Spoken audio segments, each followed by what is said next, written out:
Hi, I'm Krisztián Pósch. I'm a lecturer in crime science at University College London. Here's a short video on our project, Police in the Classroom, which we will be discussing on the 14th of April at noon, British Standard Time. The young people had already told us that they felt it was important to build trust and confidence in the classroom, but we didn't actually know from a policing perspective, using the resource in the classroom, which is quite an expensive resource, does it work? Does it build trust and confidence? And do they actually learn anything from having a police officer in the classroom? So we approached the PSHE Association because PSHE lessons seem to be where policing fit best as guests in the classroom to support the curriculum.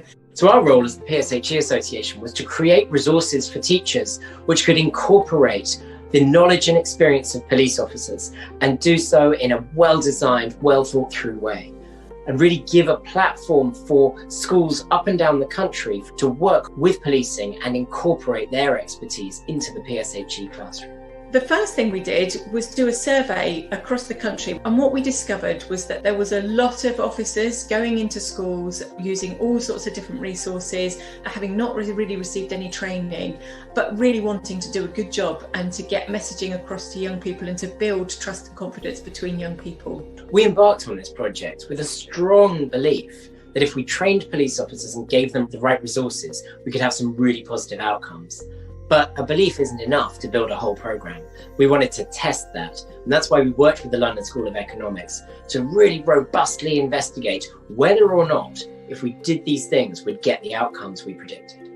This project is special and robust for several reasons. First, this was the first project in the UK that included more than 80 schools. Second, students were asked to fill out surveys at 3 different time points: 2 months before they had an intervention, right after they had an intervention, and 2 months afterwards. Third, we had 3 different conditions. There was a control condition where nothing happened, so we could look at how students changed their opinions over that period of time without any kind of intervention. There was a policing condition where police officers gave a lesson, and there was a teacher condition where teacher gave this very same lesson. The evaluation found that this one lesson delivered by a trained police officer with high quality materials had a positive impact on young people's knowledge of the issue that was being explored, which in this case was drugs and the law. It also found that it had a positive impact on young people's sense of the police as fair.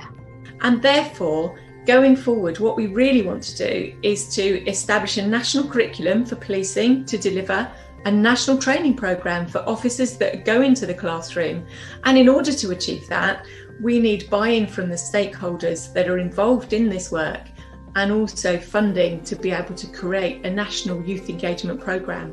To ensure that young people get the education that they need to be able to understand not only the issues that they will face as they go through school and leave, but also the organisations and institutions that can support them into adult life.